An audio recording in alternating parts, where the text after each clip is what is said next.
जय हिंद। मैं Ram Shankar Tiwari, ex NSG commando, UPSTF, UPATS, VVIP duty, Naxal duty, माओवादी विशेष अभियानों में लगभग एक लंबे अरसे तक मैंने वर्क किया। लगभग 29 साल तक मैंने वर्क किया और लगातार डेली के डेली हम नए किस वीडियो के माध्यम से, कहानी के माध्यम से आप तक कुछ बातें पहुंचाने का प्रयास करता हूं, रियल घटनाओं के बारे में बताना चाहता हूं। तो दोस्त, आज लगा कि आज 15 अगस्त है, आज़ादी का दिन है। आज 75वां हमारे देश को आज़ाद हुए 75वां 15 अगस्त मनाया जा रहा है। इस 15 अगस्त पे लगा कि कुछ सेलिब्रेट किया जाए, कुछ लोगों की बात किया जाए, क्योंकि ये अक्सर याद इसलिए और ज़्यादा आता है कि ख़ास तौर से जब हम एटीएस, एसटीएफ में या वीवीआईपी ड्यूटियों में रहा करते थे तो 15 अगस्त 26 जनवरी का दिन हमारे लिए बहुत ही महत्वपूर्ण होना था। जब एटीएस में रहते थे तो इन दिनों में ड्यूटियां लगभग 2 दिन पहले से और 15 अगस्त तक, अगले दिन तक रात दिन बहुत गतिविधियां बढ़ जाती थी कि इंटेलिजेंस, खुफिया तंत्र, तरह तरह के आतंकी घटनाओं की काफ़ी सूचना आया करती थी। इस पर बड़े बड़े मॉलों को देखना, होटलों को चेक करना, बड़े बड़े प्रतिष्ठान को देखना, वीवीआईपियों को कवर करके रखना, हर 40 चीज़ों को बड़ी मॉनिटरिंग के साथ मुझे बड़ी बड़ी राजधानियों में जगह जगह भीड़ वाले जगहों पर ये करना पड़ता था, जिससे कोई ऐसा घटना ना हो जाए जो हमारे देश के लिए, प्रदेश के लिए एक शर्म का कारण बने। इस समय हम लोगों की ड्यूटियाँ बहुत ज़्यादा बढ़ जाती थी, बहुत ज़्यादा वर्क करता पड़ता था। लेकिन आज फिर मैं लगातार, अभी 10 साल पहले एडवांस में वीआरएस लिया हूँ, तो लगातार उन बातों को मुझे याद आया। कई जगहों पर दोस्तों के पास गए, मिले, देखे, तो मुझे लगा कि आज फिर आज़ादी की याद आई कि अपने लोगों के बीच में इन बातों को शेयर किया जाए। तो इस बात से हमें काफ़ी याद आ रही है कि एक कहानी जो हम सुना करते थे सुभाष चंद्र बोस जी की, एक अतुलनीय कहानी, क्योंकि कहीं न कहीं आज के दिन हम लोग याद करते हैं जब हमारा देश 15 अगस्त 1947 को आज़ाद हुआ था। तो आज के डेट में काफ़ी हमारे देश के वीर जवान और काफ़ी हमारे क्रांतिकारी जो शहीद हुए हैं, जो अपनी कुर्बानी दिए हैं, तब आज हम अपने देश में अमन चैन से हैं। नहीं तो कैसे यहाँ पर घटनाएं होती थी, कैसे हमारे आम पब्लिक को जीना, चलना फिरना ऐसा मुश्किल था अंग्रेज़ों के शासन में कि आप कभी भी इसकी पूर्वजों से पूछ सकते हैं, जो अभी भी पुराने कुछ हैं कि इस पर आपको बताएंगे। तो आज हम सुभाष चंद्र बोस के बारे में जानते हैं। सुभाष चंद्र बोस जी का जन्म सन 1897 में हुआ, जनवरी माह में। और इनके पिताजी, इनका जन्म बंगाल में था और इनका पिताजी एक एडवोकेट थे, अच्छे एडवोकेट थे और बहुत अमीर घराने के माने जाते हैं। इनके पास बहुत ज़्यादा दौलत, पैसे, सारी चीज़ें इनके पास बहुत अच्छे से थी। तो इसलिए जो कहा जाता है कि ज़्यादा पैसा होता है तो लाड़ प्यार में काफ़ी इनको वैसा कुछ लगा। लेकिन हालांकि पढ़ाई में बहुत अच्छे थे और बहुत अच्छा रिजल्ट भी निकालते थे। जो इनके यहाँ की मातृभाषा है बंगाली, लेकिन इन्होंने इंग्लिश सब्जेक्ट में बहुत पहली भाषा इंग्लिश चुना, जो बहुत ही माहिर थे, और सेकंड पे बंगाली और उसके बाद थर्ड पर हिंदी। इन 3 भाषाओं को विशेष ज्ञाता थे और पढ़ाई में बहुत ही अच्छे थे। अब पढ़ाई में बहुत अच्छे होने के कारण से इनके पिताजी का सपना था कि आईसीएस की जॉब करें, आईसीएस में जाएं। आप लोग सोच के समझ पा रहे हो कि आईसीएस क्या है। जैसे आज के डेट में आईएएस होता है, इंडियन एडमिनिस्ट्रेटिव सर्विसेज, उससे आईसीएस, इंडियन सिविल सर्विसेज, इस हिसाब से उसका नाम था। तो इसका एग्ज़ाम उनका था कि ये निकाल के ज़िले के कलेक्टर बने और आईसीएस क्वालिफाई करके डीएम बने। इस तरह से पिताजी का सपना था। पिताजी के सपने पूरे करने के लिए और सुभाष चंद्र बोस जी को विदेश जाना था, क्योंकि उस समय आईसीएस की एग्ज़ाम जो हुआ करते थे तैयारी हो करके, और जो उसकी प्रोसेस हुआ करती थी वो इंग्लैंड से हुआ करती थी। इसके एग्ज़ाम इंग्लैंड होता था, वहाँ से जब पास होता था इंटरव्यू हर चीज़ के माध्यम, तब आकर के अपने इंडिया में आकर के फिर पोस्टिंग होती थी। आप सोचिए कि 6 महीने तक ये आप पानी की जहाज़ के रास्ते से गए, जिसमें इनको 6 महीने लग गए इंग्लैंड पहुंचने में। और वहां पहुंचने के बाद वहां पर अध्ययन किया, एग्ज़ाम दिया, एग्ज़ाम क्वालिफाई किया और रैंक इनकी 4थी रैंक आई।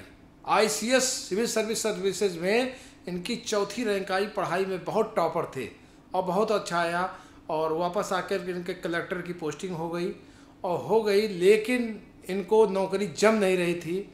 ये अपने देश के उसी समय में महात्मा गांधी जी क्रांतिकारी रूप से उभर के आ रहे थे। इनका मन लग रहा था कि देश को आज़ाद कराने में, और आज़ाद कराने के लिए इन्होंने अपनी नौकरी की कुर्बानी दे दी। अपनी नौकरी को छोड़ करके और आ करके आंदोलन में शामिल हो गए। अब आप सोचिए, इनका मिशन था कि हमें एक काबिलियत दिखाना है कि लोगों को ये लगे कि सुभाष चंद्र बोस कोई काबिल नहीं थे, इनके अंदर टैलेंट नहीं था। इन्होंने अपने टैलेंट को दिखाया कि मैं अपने देश की सर्वोच्च जो एजुकेशन है, सर्वोच्च जो पद माना जाता है ICS, उसको मैंने क्वालिफाई किया, फाइट किया, प्रमोशन हुआ, उसमें मैं गया। उसके बाद अपनी नौकरी को मैं छोड़ करके आके जन आंदोलन में लग गया। जन आंदोलन में महात्मा गांधी के साथ लग गए, लेकिन महात्मा गांधी से इनके मतभेद रहते थे कि दोनों के कार्यों में अंतर था। ये गर्म दल के थे, वो नरम दल के कहा जाता थे। महात्मा गांधी जी वो देश दूसरे रूप में आज़ाद कराना चाहते थे, सुभाष चंद्र जी दूसरे रूप में आज़ाद कराना चाहते थे। दोनों का आज़ादी का ढंग अलग अलग तरह का था, लेकिन फिर भी उनके विचारों को भले नहीं मिलते थे, लेकिन वो एक्सेप्ट करने लगे। कहे कि हम दोनों लोगों का गोल तो एक है, जो हमारा लक्ष्य है वो एक है कि देश को आज़ाद कराना। अब वो नरम दल के माध्यम से आज़ाद कराते हैं, हम गरम दल के माध्यम से हम सोचते हैं। क्योंकि एक कहावत है, उन्होंने महात्मा जी की कहावत है, जो तो को कांटा बोए ताए बोए तो फूल, वो भी साला जानेगा कि पड़े किसी से भूल। ये उनका उद्देश्य रहता था कि एक चाटा मारो तो दूसरा चाटा उधर कर दो तो अपने आदमी शर्मा जाएगा। और लेकिन सुभाष चंद्र बोस का नारा था कि जो तो को कांटा बोए ताए बोए तो भाला, वो भी साला जानेगा कि पड़ा किसी का पाला। तो हर चीज़ कार्य करने का अलग अलग था, लेकिन दोनों का लक्ष्य एक था, इसलिए फिर भी वो एक्सेप्ट करते रहे थे। और इस तरीके से 1938 से 38 में कम से कम ये 2 बार जेल भी गए। एक बार 11 महीने रहे, एक बार 6 महीने रहे, और काफ़ी स्वास्थ्य बिगड़ जाने की वजह से सरकार ने इनको जेल से रिहा कर दिया है। इतना बीमार हो गए, क्योंकि अमीर घर से पले बढ़े थे। क्योंकि मंशा है कि देश को आज़ाद कराना इतना आसान तो है नहीं, इसके लिए बहुत ज़्यादा झेलना पड़ता है, बहुत ज़्यादा चैलेंज आते हैं, बहुत ज़्यादा दिक्कत। क्योंकि सरकार के खिलाफ लड़ना हो तो कितने बड़े चैलेंज होते हैं, अंदाज़ा लगाइए। क्योंकि सरकार के पास पूरा पावर होता है, पूरा बल होती है, पूरा ताकत होता है, पूरा सिस्टम होता है, और पूरे से वो प्रहार करता है। उस प्रहार से बचना और करना कितनी बड़ी बात होती है। फिर भी ये अपने आप को सरेंडर नहीं किए, लगातार उसके बाद भी अपने कार्य को अंजाम देते रहे और उस पर वर्क करते रहे। इस बीच इनके पास इनके इतने भड़काऊ भाषण हुआ करते थे कि जहाँ पे पब्लिक में जाते इतने जोश में होते थे, लोगों को अपनी तरफ आकर्षित कर लेते थे। पब्लिक लगातार बढ़ती चली जा रही थी। इसको देखते हुए सरकार ने सुभाष चंद्र बोस जी को देश निकाला कर दिया कि आप देश में नहीं रहेंगे, देश से बाहर रहेंगे। मजबूरन इनको विदेश में रहना पड़ा, लेकिन एक समय आया कि इनके पिताजी का अंतकाल हो गया। उसमें फिर इनको आने की अनुमति मिली, और जैसे अंतकाल का क्रियाक्रम इन्होंने किया, तुरंत इनको फिर से वापस कर दिया गया। मतलब देश में रहने ही नहीं दिया जाएगा, कि लगा कि अगर ये रहेंगे तो इस देश में बहुत जल्दी तख्ता पलट होने वाला है, बहुत बड़ा परिवर्तन हो जाएगा। इसलिए डरता था, पूरे सरकार त्राय त्राय करती थी, अंग्रेज लोग बहुत परेशान थे। तुरंत इनको देश से बाहर कर दिया गया। जर्मनी में रहे, वहाँ पर हिटलर से मुलाकात हुई, उससे अपनी ताकत, उससे अपने को प्रभावित किए, और उससे यहाँ से काफ़ी फौज लिए, और वहाँ के किले से उसको ट्रेंड करके, और वहाँ से एक आज़ाद हिंद फौज का निर्माण किया। आज़ाद हिंद फौज का निर्माण कर करके और आसाम के रास्ते से फिर देश में प्रवेश किया, और देश में आने वाले दिनों में लगातार एक ताकत बन के काम कर रहे थे। अंग्रेज लोग बहुत परेशान हो गए। एक ही सुभाष चंद्र जी का नारा रहता था कि तुम मुझे खून दो, मैं तुम्हें आज़ादी दूंगा।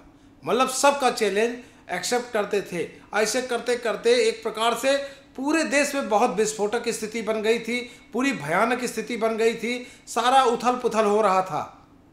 लेकिन अचानक एक ऐसी टर्निंग आई, एक ऐसा मोड़ आया कि अचानक जो है इनका जो है वहाँ से जो है सन 1945 में 15 अगस्त को हमारा देश आज़ाद होता है। उससे 2 दिन पहले 1947 में 15 अगस्त से 2 दिन पहले इनका एक विमान, एक यात्रा पर जा रहे थे, एक विमान वहीं से बताया गया कि क्रैश कर गया और उसी में ये बैठे थे और उसी में इनका इंतकाल हो गया। लेकिन इसका आधिकारिक सूचना नहीं हो पाई, बहुत खुफिया तंत्र से बहुत जगहों से पता चला कि ये नहीं क्रैश हुआ है। इसका कोई सही प्रमाण नहीं मिल पाया कि ये मरे नहीं मरे, लेकिन इनकी कई अफवाहें सामने आई। जैसे आप उत्तर प्रदेश में अयोध्या जान रहे हैं, वहाँ पर एक बाबा के रूप में इनको जो है पहचाना गया कि ये वो हैं। उसके बाद जो है छत्तीसगढ़ में एक जगह पर एक बाबा के रूप में पहचाना गया कि ये वही है, लेकिन इसका कोई लीगलिटी नहीं, क्योंकि इसका जो है इंग्लैंड से, अपने देश से एग्रीमेंट हुआ था कि यदि सुभाष चंद्र जी पकड़े जाते हैं तो इंग्लैंड को सौंपा जाएगा। इसीलिए ये अपने आप को हो सकता है रहे भी होंगे तो छुपा लिए होंगे। तो आज 15 अगस्त का दिन है और 15 अगस्त के दिन में हम लोगों को उन वीर जवानों को याद करना है जो हमारे देश के लिए कुर्बानी किए हैं। इतनी गजब, इतनी अच्छी अपनी लाइफ स्टाइल छोड़ करके इतने अभाव परेशानियों में घुट घुट के अपने दमों को दिया है, अपने सीने को आगे करके गोलियां खाई हैं। आज उनको याद करने का दोस्त मौका है कि अगर शायद ये मेरे भाई ऐसा अगर नहीं किए होते हमारे देश के लिए तो हो सकता है आज भी हम लोग गुलाम होते। तो इसके लिए बहुत बहुत जो है हम श्रद्धांजलि, जितने भी हमारे आज़ाद हिंद फौज के जितने भी टाइगर थे उनको बहुत बहुत श्रद्धांजलि, और जितने भी इस आज़ादी की लड़ाई में थे सभी को हमारे और हमारे देश के पूरे परिवार की तरफ से बहुत बहुत शुभकामना। और इसी तरीके से हम लोगों को भी मिशन बना के देश के लिए लगातार काम करना चाहिए। कोई भी ऐसी गतिविधियां हो उसमें पूरी तरीके से सरकार का सहयोग करना चाहिए, जिससे कोई भी किसी प्रकार का बहुत बड़ा विद्रोह, बहुत बड़ी आपत्ति हमारे देश पे ना आ पाए। हम लोग हमेशा अपने देश की तरफ रहना चाहिए। पहले हमारा देश है, फिर हम हैं, क्योंकि हम देश के लिए जो आज हमारे पूर्वजों ने किया तो आज मुझे भी करने की बारी है दोस्त। तो इस तरीके से आज हम लोगों ने चर्चा किया 15 अगस्त, और इस तरीके से फिर हम लोग कल से नए सेशन के साथ फिर मुलाकात करते हैं। जय हिंद दोस्तों, जय हिंद, जय हिंद।